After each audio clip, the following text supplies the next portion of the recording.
Cloudcast Media.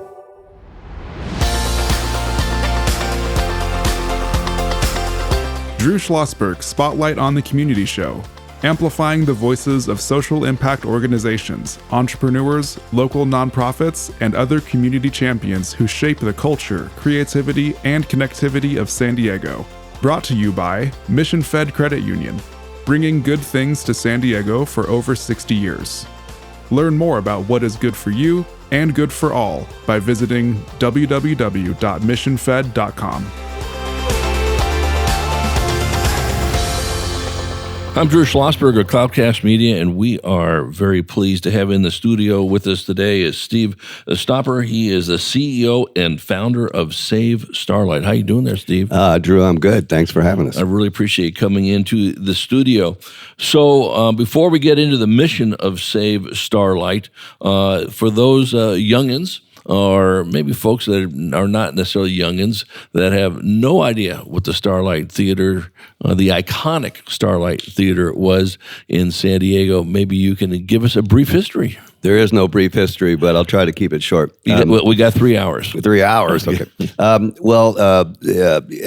park is iconic to all of San Diego, Balboa Park, and then Starlight Bowl is in the heart of it. It's a 1935 historic asset that was an amphitheater built originally for the Ford Bowl, and then it morphed into doing musicals and had its heyday in the day. And one of the famous things was the pause for, oh, I see you smiling, over the planes. But and believe me, I deal with a lot of theaters. It had its heyday and then it shuttered. And then we've been in an effort called SaveStarlight.org to reopen it and reactivate into a new vision. Right. And, the pause that Steve is referring to, for those who have been to Balboa Park and are around that museum or the theater, which is next to now the Comic-Con Museum or close to it, and the Air and Space Museum is right there, and the Auto Museum is in that part of the Balboa Park. Planes go over that area. And so they would have really beautiful Broadway-style performances outside. And the actors, actresses, performers were all trained that when they were in the middle of singing Oklahoma, they would stop in the O, wait till the plane went, and go Oklahoma. And it was absolutely unbelievable, was it not? I have many, many people that remember those days. Yeah, exactly. So how long was the theater pretty much in its heyday, and when did it start to slow down and shutter? Well, I was mentored by Welton Jones, who was a theater critic. And my former employer. I still have a trophy he got from them with a plane on the top of it. But either way, it was in the 50s, it did that. Believe it or not, started off doing, organ concerts and symphony things, and then it went into musicals, and the heydays were 50s, 60s, and it depends on people's opinions, and then 70s and 80s, but then it started to, lose its market share. There's more competition, and then it shuttered. Right, exactly. So the focus of Save Starlight, and there have been a couple of attempts to sort of re-energize it, so to speak, correct? Couple. Yeah. I'm only aware of our attempt. Okay, very, very good. And so you started your Save Starlight 8 years ago, correct? Actually, I started that effort before that. It was at 2017 when we actually got our SUP that the city recognized us in terms of going forward. Okay. And so what is the main goal, obviously, besides to get this thing up and running again? Job one is working with whom? City council folks, supervisors, all of the above? Yes. And we have an amazing city staff at Park and Rec, and we've been working with the mayor's office. There's the logistics of getting us into play. Our current situation right now is that we have rebuilt the front area to a point of being able to activate it.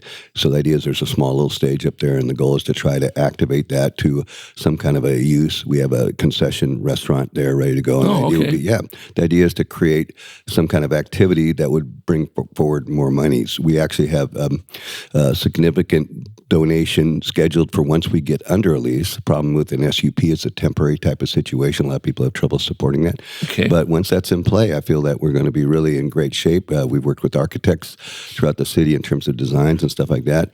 And the one thing I want to make sure, if we get out of this, is to realize that although all those great things in the past were still possible, we really have a new vision as to the use. And what is that new vision? Community-based. So the idea would be we're going to create a technically adapt, listen to this read, technically adapt event space based upon the underserved community's needs. And we will still be able to do, regular shows and things like that. But the main thing I remember being there was whenever there was an attempt to do a show, there was a tremendous load in, load out expense and things like that. So what I do, and I do this at a lot of different events, is I house sound systems and stuff like that. So we've already saved a very, very substantial amount of equipment and gear to create a situation there where the plane noise will be mitigated, and we'll be able to do one-offs, which means that in 15 minutes somebody can come in there and have sound and ready to go, backline and all. No, that's terrific. We're chatting with Steve Stopper. He is the founder and CEO of Save Starlight. I'm Drew Schlosberg, and you're listening to Drew Schlosberg's Spotlight on the Community Show, brought to you by Cloudcast Media and the Mission Fed Credit Union. We're in the beautiful Mission Fed studios here in Scripps Ranch, and Mission Federal has been doing great things for San Diegans for more than 60 years.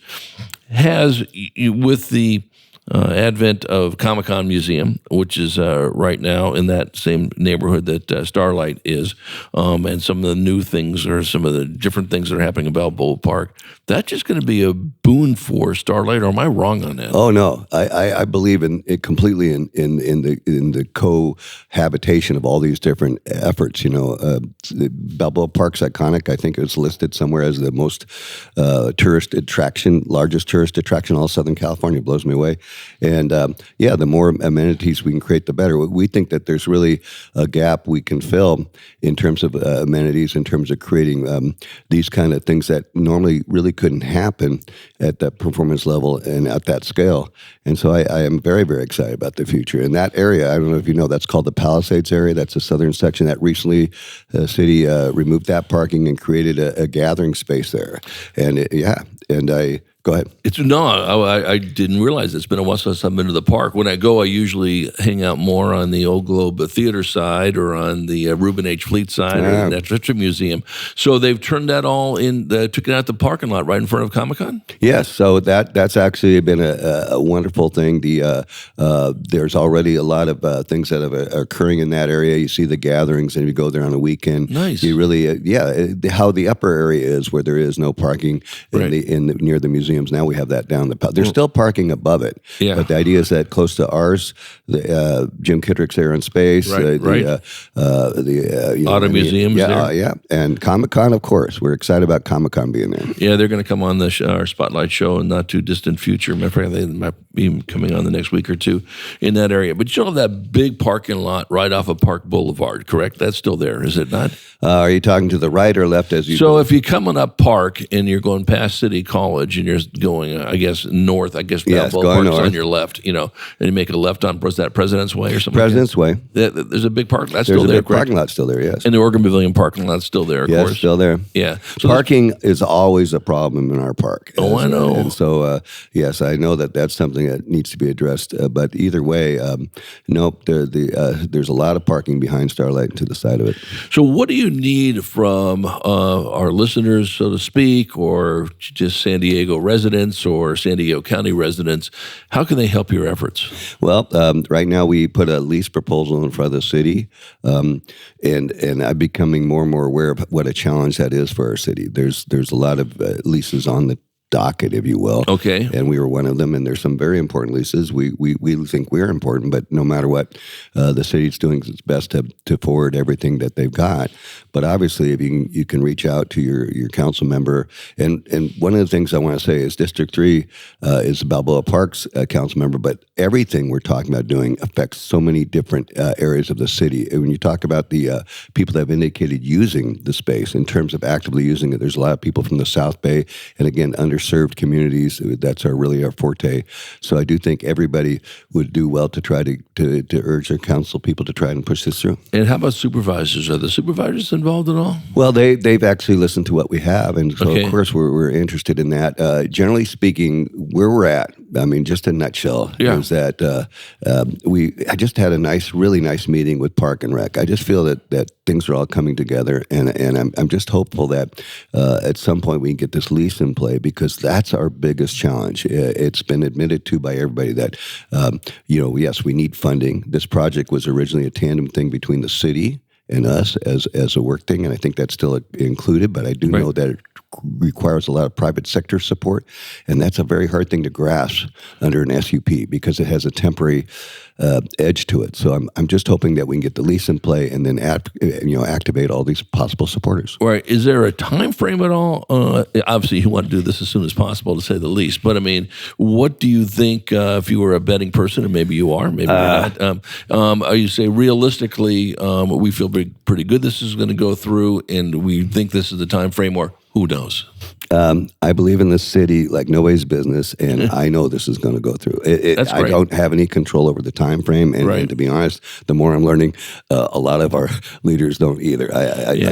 But I do not think there's any way it's not going to occur at some point. Right, exactly. We are again chatting with Steve Stopper. He is the CEO and founder of Save Starlight. I'm Drew Schlosberg, as you're listening to another edition of Drew Schlosberg's Spotlight on the Community Show on Cloudcast Media, brought to you by Mission Fed Credit Union, doing great things for San Diegans for more than 60 years.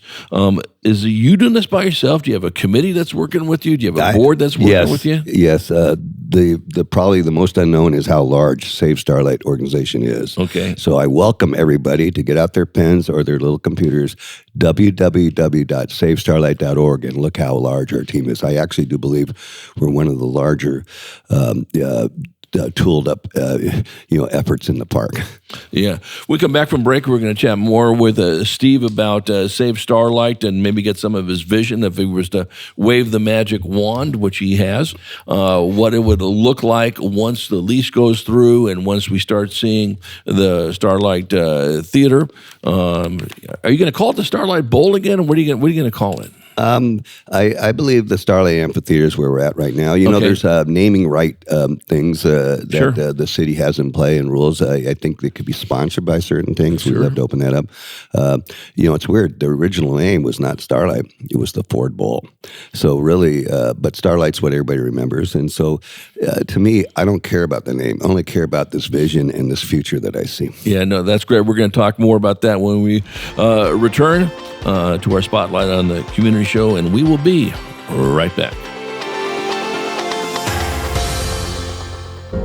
When you do your banking with Mission Fed, you get great rates on auto and home loans. That's good for you, but something good also happens for a lot of other people.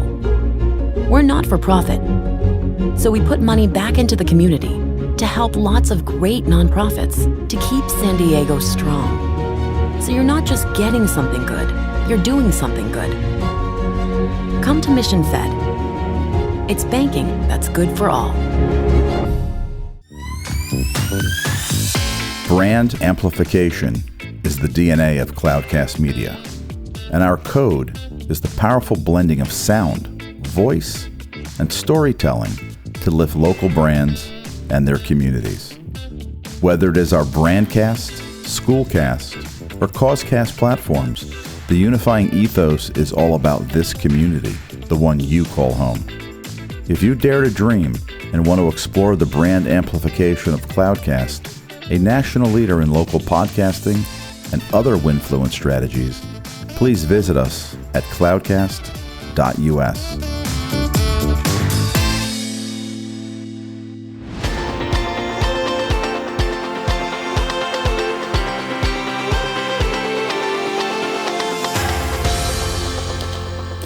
I'm Drew Schlosberg of Cloudcast Media, and you're listening to another edition of Drew Schlosberg's Spotlight on the Community Show, brought to you by Mission Fed Credit Union here in the Mission Fed Studios in Scripps Ranch. Mission Fed's been doing phenomenal things for San Diegans for more than 60 years. We are so proud to have in the studio with us Steve Stopper. He is the CEO and founder of Save Starlight. We talked a little bit about the history of the Starlight Bowl back in the day and what we look to the future in that aspect of it. Right before break, we were talking about what do you see the vision? Everything is passed. You're ready to go, and it's opening night. It's Steve Stopper night. And I know you're going, no, it will not be called Steve Stopper night. I know that for a fact. Wait, I'm not forcefully against that. Yeah, exactly. Maybe a little bit on that aspect of it. So what does opening night look like? Well, we have a large punch list of different activities that we are talking about communal, but I definitely think there'll be somebody famous. We've already had reach outs from many the Rolling Stones played there, and Mick isn't talking to me nowadays, but either way, not yet, maybe. Right. We'll wheel them in. But I do know that there's inklings of things. Jerry Garcia played there, and so there's people that played in that band and other things, and so and we have locals that have signed guitars, like Jewel has signed a guitar for us, and I don't know if you know, we have a lot of signed guitars from famous people, so I would think our opening night will be really special. So what will the capacity be? Will it look like the former Starlight Bowl? I like the Disneyland, Phantasmic thing where it's, but we are very, very aware of historic preservation. So we worked with Soho, Save Our Heritage Organization, make sure that we don't do anything to disturb that. But I believe there's a way to keep that look and yet still be really technically adept. And I do television, so I teach at CTE, and I do know that the big thing will be what we can do media-wise.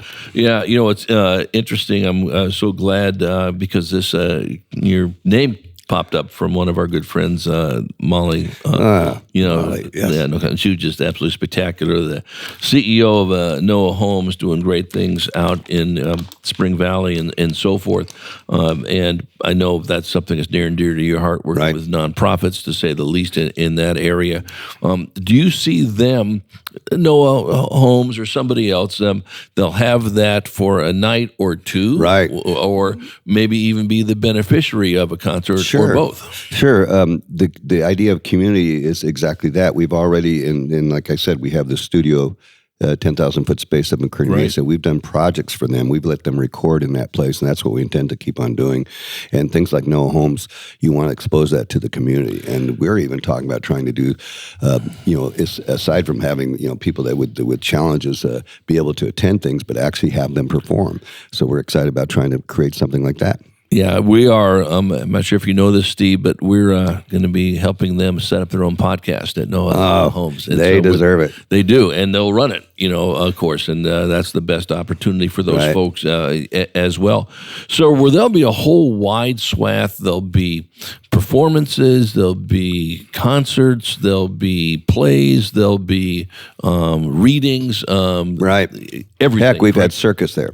So there's so much that can occur, and you have to take, sort of put on your thinking hat, not that we couldn't come back to somebody coming up with an idea of doing a musical as before, but the main thing is I think what's really important is to be in tune, in touch with what the current community's performance and events needs are. Right. So we won't really dictate that. What we're going to do is listen and try to be the absolute least expensive and technically adapt. I'm reading this. Space for them to succeed. So what groups are you working with on that? Oh, well, there's schools that we work with. I was going to say that we're right now, and you mentioned Noah Homes. That's kind of interesting. But I'm working right now with the San Diego State's. They have a music club called the Aztec Music Group, and they have they're wonderful, and they have 40 singer-songwriters and things like that. We do a thing called the Song Wash, where I take professional musicians, and each gets an hour to sing with professional musicians. So got to think out of the box. Yeah, one of our frequent guests on our Spotlight show, Steve, is the VAPA Foundation. They were on last Friday, and anytime you bring up VAPA or my good friend Susan Clausen and brings in the Scripps Ranch Theater and Oceanside Theater Company, we can't have them on enough where, again, I'm going to bore our listeners to death even more than I normally do. Anyone who's heard the show is that if Drew ran the world in terms of education, and I was honored to work for the school district billion years ago, you probably weren't even born yet, I would teach everything this through visual and performing arts. Yeah, visual and performing arts is a great connection. Again, I actually, is that Sweetwater? I don't know what school district you're talking to, but I was at San Diego Unified. San Diego Unified, but I do CTE, career technical education for several school districts, know exactly what you're talking about, and you are right in the box of what I see. Yeah, that is our mission at the Classroom of the Future Foundation. As a matter of fact, we work work with all the 43 superintendents, and Moises Aguirre is one of them down in Sweetwater, someone I've known for quite a while. Actually, all of them now. Dr. Reyes and Chula Vista and so forth. And we can't do more of this. So this is so very fortuitous for you to be coming in here, because those are guests that we have on the show quite a bit. What can we talked a little bit about this in the first part of the session. What can our listeners do to support your efforts? Is there some type of letters they can write? Is there what type of advocacy that makes them interested to say, hey, send me what you need to send to either Stephen Whitburn, who is the city council person in Balboa Park, or whomever? Yes. Jamie Fileta runs our outreach program, and we do have already a letter writing program going. And so if you could reach out on our website, and it's at outreach at savestarlight.org, and please do that. And there's many things we have in plan in terms of writing letters, not just for the idea of trying to move the political and city landscape, but also our philanthropic landscape. Right, exactly. So how about, is there ways to donate to you folks, so when you are up and running, it can go into this? I'll be walking out your door in a bit, and I'll have my pockets open anyway, no, there are definitely, there are certain things. If you look at our website, you could do as far as immediate. We have some organizational funding we're looking for, basically to run these things. And then obviously there's a schedule of our intended, it's called phased repairs. So we have the front area set up, and we're really, really close to that. And we're so excited about the city's efforts in that direction. But then again, in the main parts of the theater, and we've had architectural firms volunteer, but there's going to be monies needed. So we're looking for ways to explore that. Well, that sort of answers the question. I know, we've had on our show some of the architects that work with the Balboa Park and, Save the Big Fig Tree and so forth. Are you working with those folks? Vicky Estrada, ring a bell? The best. Yeah, the best. Yeah, she's the best. Vicky Estrada, gang. Vicky Estrada is the most amazing person on the planet, and she has spent so much time with us. ASLA, the Association of Landscape Professionals, right? Right. She's been on many times to talk about this and so forth. And again, this is where this collective effort, I know this is in your wheelhouse too. Listen, we need to be looking at this as a whole community effort. And you're spot on. We know Balboa Park is iconic for many reasons. People from all spaces, from LA, from Orange County, from Nevada have enjoyed that park, but especially in our county. Right. You don't just have to be in the city, and especially with those nonprofits as well on this. So, Steve, how about, you mentioned people are donating their time, and so you'll take on anyone. Hey, we need some plumbers, we need some architects, we need cabinet makers, we need carpenters, all of the above? Yes, definitely. As we go forward, put your hat in the ring for everything you do. And that could be in terms of doing some of our outreach, some of our fundraising efforts, some of our immediate funding needs, and of course, some of the lumberjack work. Yeah. So I know one of the things that we can make an effort with, our Classroom of the Future Foundation, celebrating our 25th anniversary year and our 20th year, putting on Innovation Education Awards, all focused on what you just talked about, CTE and college and career pathways. I think that's something we'd be able to help you out with as well. Well, that'd be wonderful. I have to say, if I don't get this out there, obviously we could use board membership. We have a very strong board, but mostly built upon good intent. And I think at this stage here, we need people that have, shall I say, skills and abilities beyond the average, and join in and get this going. That's right. That sounds great. Any final comments? Thank you for having me. Again, I urge everybody to look up our website, www.savestarlight.org. And again, reach out, and you might be surprised at what you can help in. And again, gang, I hope this to be fun. We really do see this as being something that the community can involve in and really, really, shall I say, have a benefit that doesn't exist right now. Right. So promise me that we can scoop everybody else, and when that lease gets ready to be approved, that you're going to come back on our Spotlight show, and we'll celebrate with balloons and I'll be on the roof jumping up and down. That happens. I see it happening. It's just a matter of timing. So there you go. Yeah, I think it's good. Well, Steve Stopper, what a pleasure chatting with you. Steve is the Thanks, Drew. CEO. You're welcome, and founder of Save Starlight. I'm Drew Schlosberg, and you've been listening to another edition of Drew Schlosberg Schlosberg Spotlight on the Community Show on Cloudcast Media, brought to you by Mission Fed Credit Union, doing great things for San Diegans for more than 60 years. You've been listening to an episode of Drew Schlosberg's Spotlight on the Community Show, amplifying the voices of social impact organizations, entrepreneurs, local nonprofits, and other community champions who shape the culture, creativity, and connectivity of San Diego community. Brought to you by Mission Fed Credit Union, bringing good things to San Diego for over 60 years. Learn more about what is good for you and good for all by visiting www.missionfed.com.